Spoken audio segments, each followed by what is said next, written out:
How old are you today? 3. And what is your name? Bوربو. And where do you live? In Nebraska. Who's your mommy? Sonia. Who's your daddy? Daddy. Bورbo. Who's your sister? Cassie. That was 8 years ago. Looking at Kolton now, you would have never guessed that he almost died in 2003.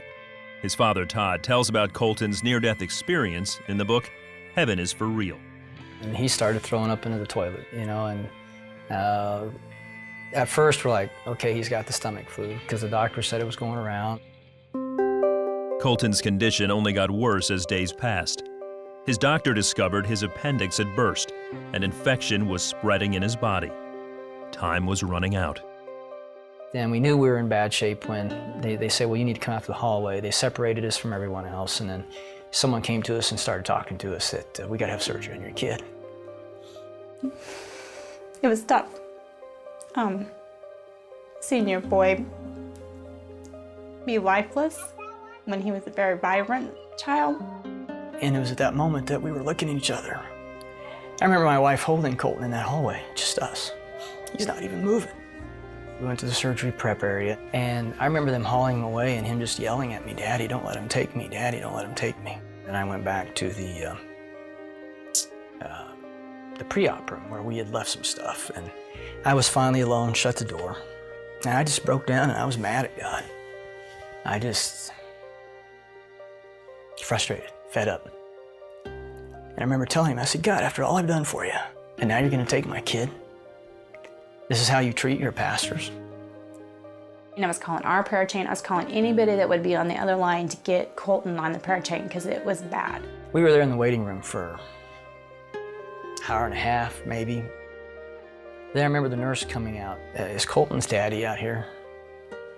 I'm like, yeah, well, Kolton's in recovery and he's screaming for you. And I'm sitting there with him.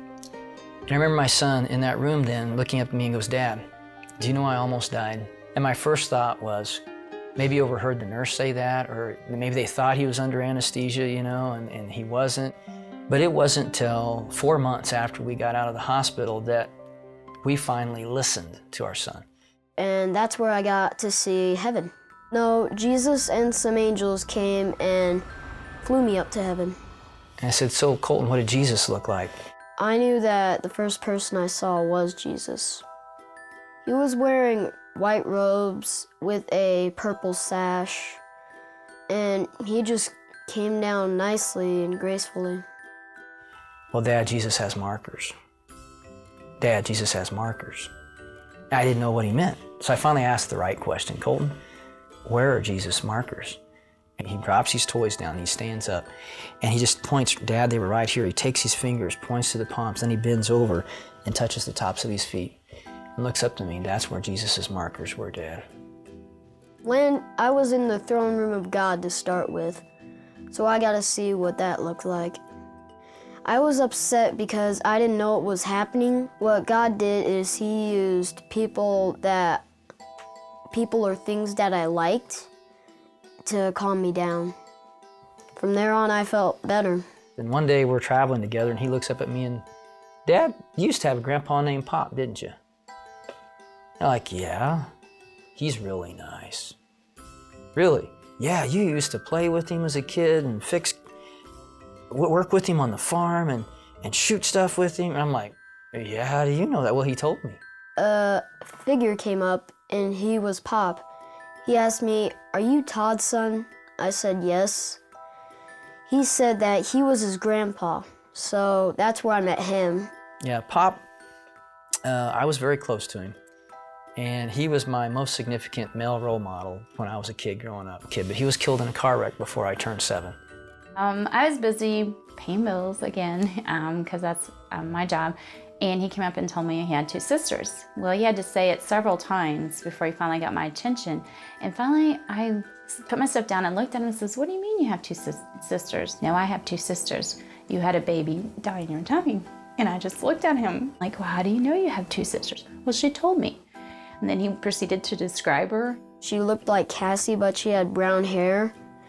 And first time when she saw me, she just came up and hugged me. We knew this was true because he said, she kept hugging me. She wouldn't stop hugging me, Mom, and I didn't like that.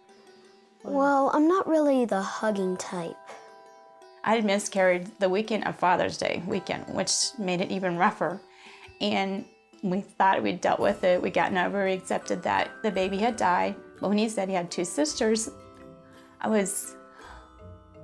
think I was in shock first and then trying to realize, what is he telling me? And so I knew that he had seen her, and after he described her, and he said, she's just waiting for you guys to come to heaven.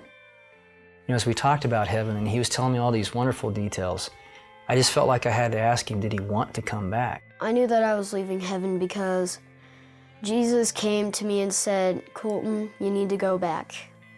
Even though I didn't want to go back, he said that he was answering my dad's prayer. I remember that prayer. That irreverent, that disrespectful, screaming at God prayer. I was like, he's answering that prayer? Today, Colton is a healthy 11-year-old and shares his heavenly journey with boldness. I learned that heaven is for real and you're gonna like it.